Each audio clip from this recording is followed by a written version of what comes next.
Muy buenas tardes, compañeras, compañeros. Muchas gracias por la invitación a participar y tomar la palabra junto a ustedes. Tampoco a mí me comentaron que había que traer un escrito. Traigo unas anotaciones, pues, y pues vamos a tratar de generar en torno a ellas nuestra participación, ¿verdad? Espero me disculpen, pues, por lo inconexas que puedan resultar. Esperemos no aburrirlos más, que nos toca ya casi al final, ya cuando se dijo todo, pues. Es ventaja también, ¿verdad? Porque pues podemos refritar lo mejor, ¿verdad? De cada una y uno de ustedes. Bueno, frente a la tormenta que está provocando el capitalismo, nos convocan a reflexionar sobre el crimen, el verdugo y las víctimas de esta tormenta. Quisiera referirme a estos, al crimen, al verdugo y a las víctimas, desde el espacio en que me encuentro y nos encontramos colectivamente muchas y muchos. Quisiera referirme al crimen del capitalismo en contra de la tierra, expresado como crimen en contra de los pueblos, valga la redundancia, de la tierra, los pueblos originarios. Precisando que en última instancia se trata de una guerra contra los pueblos de México y contra el género humano en su conjunto. Primero, el crimen es una guerra de incesante conquista y esta guerra se expresa en bajas. Ya lo había referido Jacobo, como toda guerra. 114,184 desaparecidos en México hasta la primera mitad de este año, según datos oficiales. 50,278 desaparecidos en el sexenio pasado hasta mayo del año que está terminando, uno por hora, un desaparecido por hora. 201,142 homicidios dolosos entre el 1 de diciembre de 2018 y el 30 de septiembre de 2024, siendo este el sexenio con el mayor número de homicidios dolosos, mismos que han ido al alza desde el sexenio de Felipe Calderón. Y esta es la expresión de la guerra, ¿verdad? Para quienes puedan dudar de que México se encuentre sumergido en una guerra, está en una guerra y de las más violentas que puedan existir. La guerra contra los pueblos de la tierra tiene verdugos y víctimas diversos. Analicemos algunos puntos esenciales.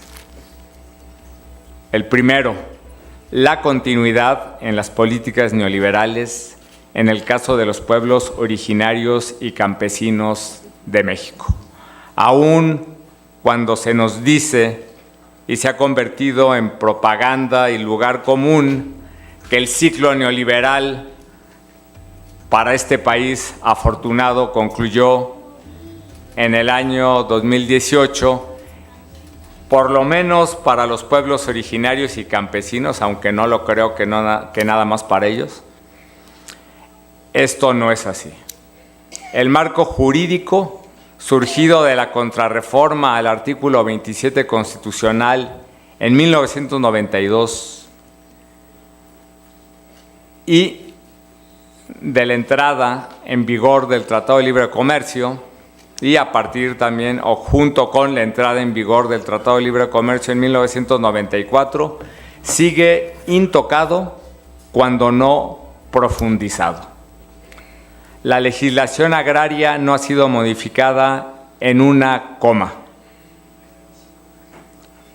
Una legislación profundamente neoliberal. Y curiosamente, ni la reforma constitucional al Poder Judicial, toca a los corrompidos tribunales agrarios, puntales en el despojo de ejidos y comunidades a lo largo de todo el país.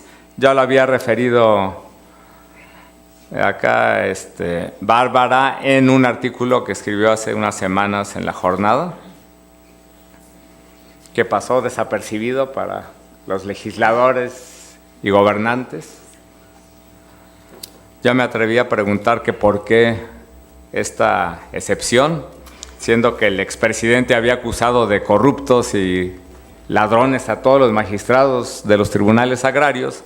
Me dicen que porque no forman parte del Poder Judicial Federal. Ni la reforma constitucional en materia indígena, que se aprobó, creo, en septiembre, toca un aspecto toral de la autonomía y los derechos indígenas, el territorio.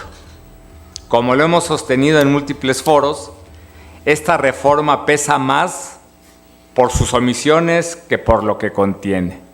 Pesa más por lo que no dice que por lo que dice.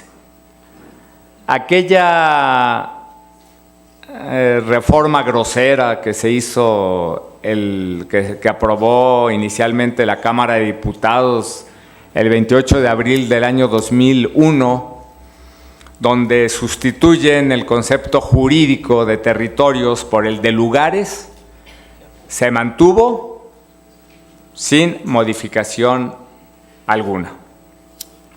En materia de aguas, el régimen de concesiones, que es el que permite la privatización de las aguas, surgido de dicha reforma constitucional de 1992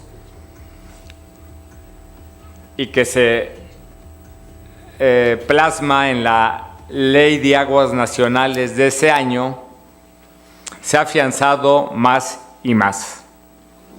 De aquella fecha al día de hoy, se pasó de 2,000 concesiones a más de 510,000.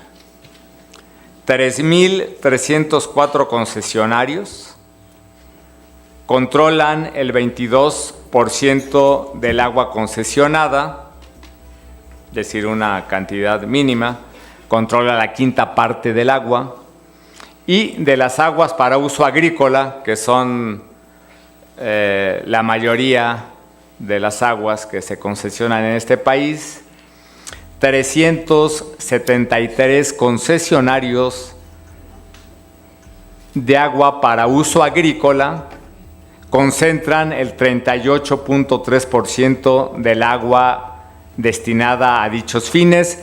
Son el 0.01% del total de concesionarios en este rubro de aguas para usos agrícolas, que hay que decirlo, buena parte de estas aguas no son destinadas para uso agrícola, son destinadas muchas de ellas para actividades industriales, sobre todo de carácter extractivista.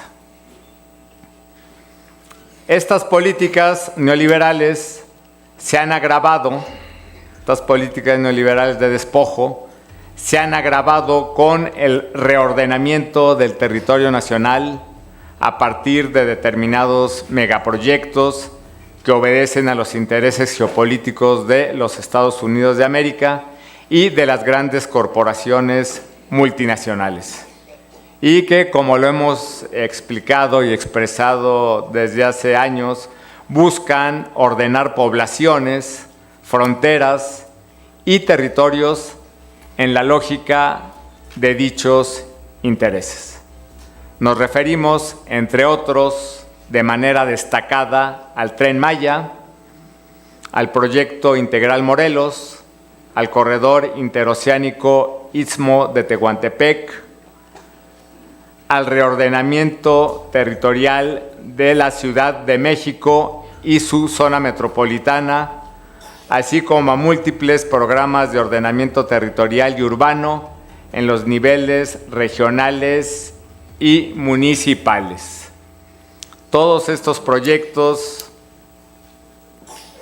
pretenden amalgamarse con un fenómeno prodigioso para nuestro país en los últimos años, el de la migración.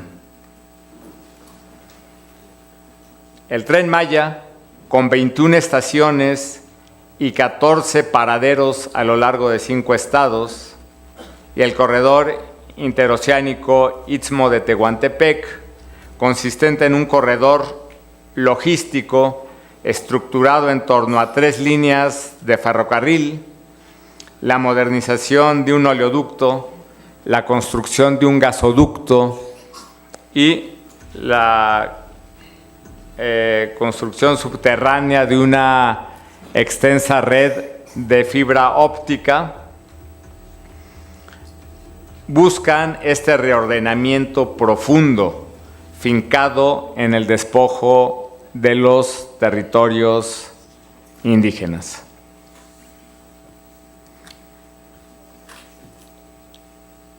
El TEMEC, el Tratado de Libre Comercio entre México, Estados Unidos y Canadá, que entró en vigor el 1 de julio del año 2020, es uno de los cimientos más sólidos de estas políticas neoliberales que profundiza el control externo en la producción agropecuaria del país, la importación de transgénicos y el control de la producción agrícola campesina.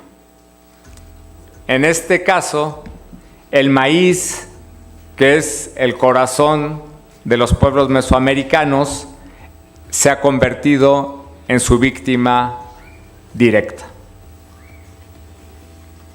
Este año,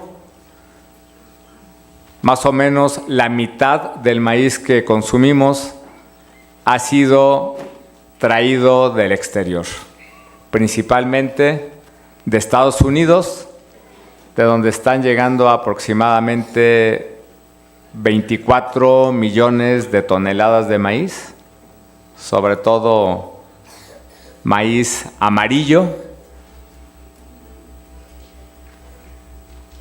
con el consecuente impacto en la alimentación y en la nutrición de los pueblos de México, que se sustentan sobre todo en el maíz. Y lo decía Luis Hernández hace unos días en un artículo, con la circunstancia de que aproximadamente el 80% de este maíz está contaminado por transgénicos.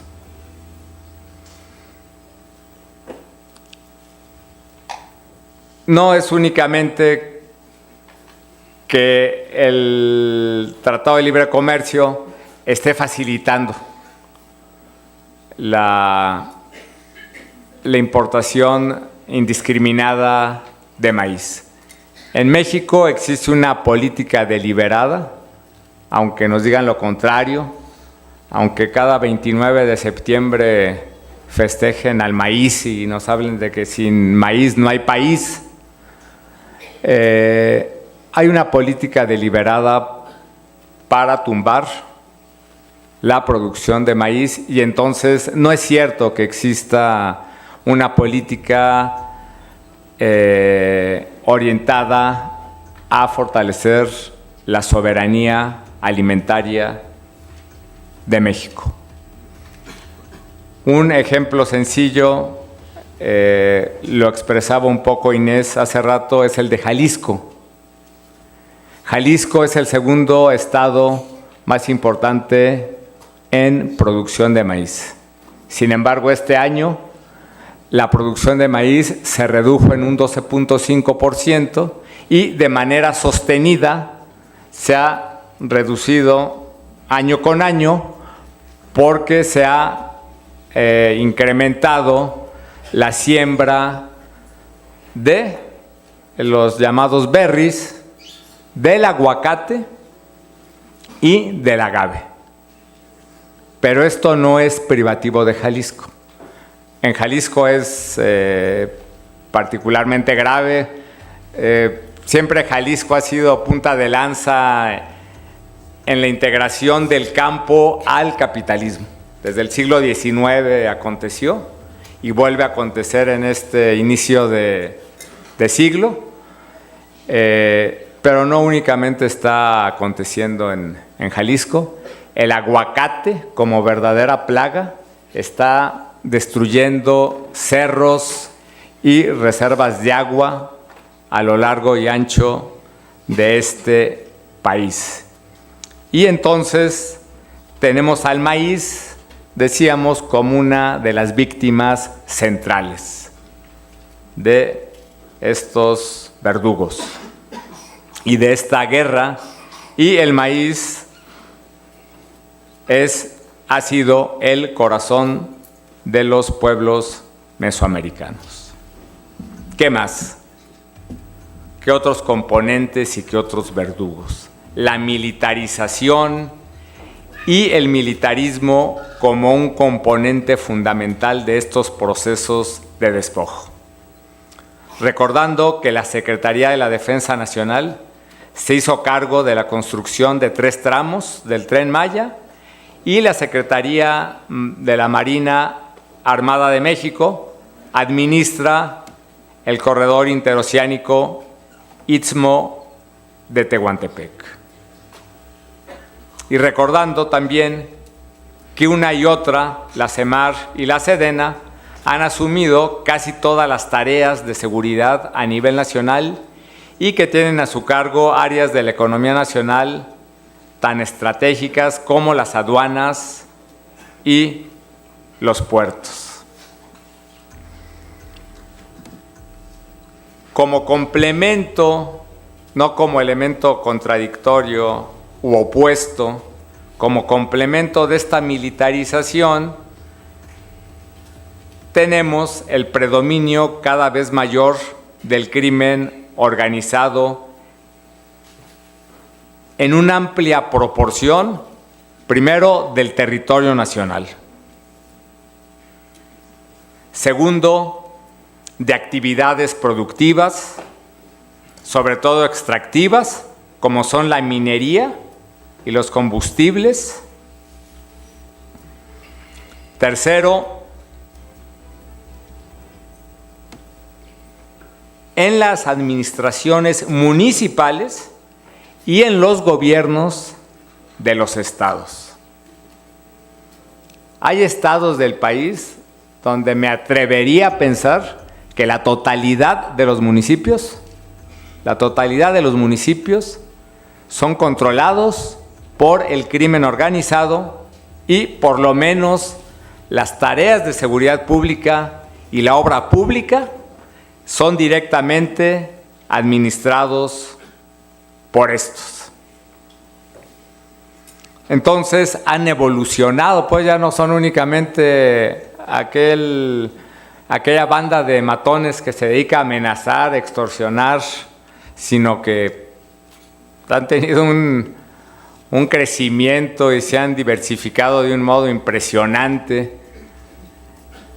Y no podía ser de otro modo porque este capitalismo tan salvaje y tan brutal, pues tiene crías que le son parecidas, ¿verdad? Que nacen de sus entrañas, y veo yo al crimen organizado como un chiquillo del cual se siente orgulloso el capitalismo y lo presume, ¿verdad? Lo muestra como el pequeñín más precioso de la familia. Los grupos criminales además están reclutando ejércitos masivos que han incorporado tecnologías de guerra muy novedosas y que están poniendo en jaque a muchos pueblos y comunidades indígenas. Por ejemplo, el uso de los drones y de los explosivos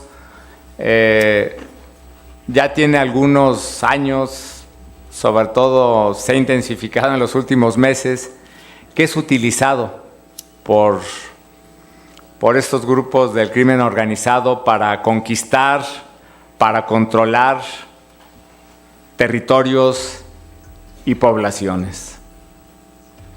La siembra de minas explosivas en tierras de cultivo, en caminos, en torno a poblados rurales, es algo que también ya se está dando. Incluso hace unos días, cerca de Cotija, 2 soldados murieron por el efecto de una mina antipersonal. Y ocurre un fenómeno importante que se están apropiando, no de ahorita, pero se está intensificando, y no solo en México, en el mundo entero, se están apropiando de territorios ricos en agua, en biodiversidad y de un alto valor inmobiliario. Y lo que no habíamos visto, están penetrando de un modo significativo las estructuras comunitarias. Ya no es únicamente que amenacen a un comisariado ejidal, sino que los están cooptando, los están llegando a controlar. Me ha tocado ver, no sé, Bárbara, si te ha tocado, pues, que en comunidades, en ejidos, incluso cerca de la Ciudad de México, lejos, que los comisariados ejidales o de bienes comunales que representan a sus comunidades terminan sus 3 años y dicen: yo no me salgo, yo me sigo. ¿Eso cuándo lo hacían? Nunca. Pero resulta que tienen el respaldo, tienen la decisión de un cártel, de un grupo criminal que los está prohijando. Y estos procesos son extensos, ¿verdad? Aun cuando solo se hagan visibles, en algunos casos, por ejemplo, son muy visibles en Chiapas, creo yo, porque existe esta resistencia tan significativa del zapatismo, ¿verdad? O donde existen denuncias persistentes, como es el caso de los compañeros del CIPOG, EZ en Guerrero, o porque hay confrontaciones armadas importantes con los cárteles, como es el caso de Santa María Ostula, se hace visible la presencia, pero no.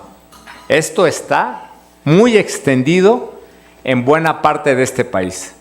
Hay territorios que están bajo su absoluto control, ¿verdad? Entonces vemos que está creciendo sordamente esta presencia de los cárteles criminales. Es un componente muy importante de la actual guerra capitalista. Cada vez va adquiriendo una importancia mucho mayor y creo yo que va a seguir creciendo. No hay que pensar que esto pueda disminuir. Esto va a seguir creciendo en la medida en que exista mayor disputa sobre tierras, sobre territorios, sobre agua, sobre biodiversidad. En la medida en que esto crezca, va a crecer la presencia de los grupos criminales como ejércitos, como verdaderos ejércitos que le disputan a los pueblos, le disputan a las comunidades, le disputan al Estado o a quien sea, ¿verdad? Sin obviar que existe y ha existido desde hace años o tal vez desde siempre una complicidad, una compenetración estructural entre instituciones del gobierno, instituciones del Estado mexicano y grupos criminales. Me acuerdo ahorita cómo me platicaron, pues, la forma en que se dio este último proceso electoral federal, ¿verdad? Donde el actual secretario de Educación Pública, dicen por todas partes, se dio a la dignísima tarea de vender los cargos de elección popular a diversos grupos criminales, ¿verdad?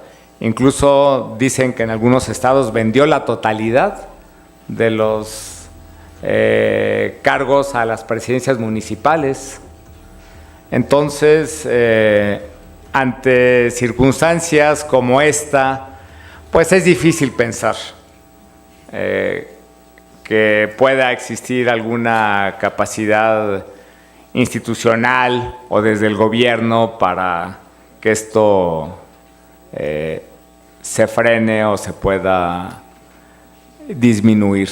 Por el contrario, y lo digo porque lo vemos y lo vivimos, esto está creciendo y lo vemos en Guerrero, en Michoacán, acá en Chiapas, en Colima, en Jalisco, en Guanajuato, en Nayarit.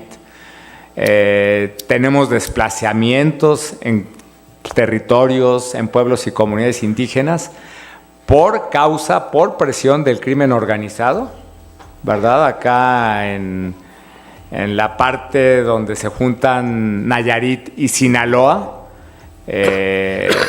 hace unas semanas hubo un desplazamiento significativo hacia Caponeta, de poblaciones de la sierra, en diversas regiones de la Sierra Tarahumara, en Chihuahua.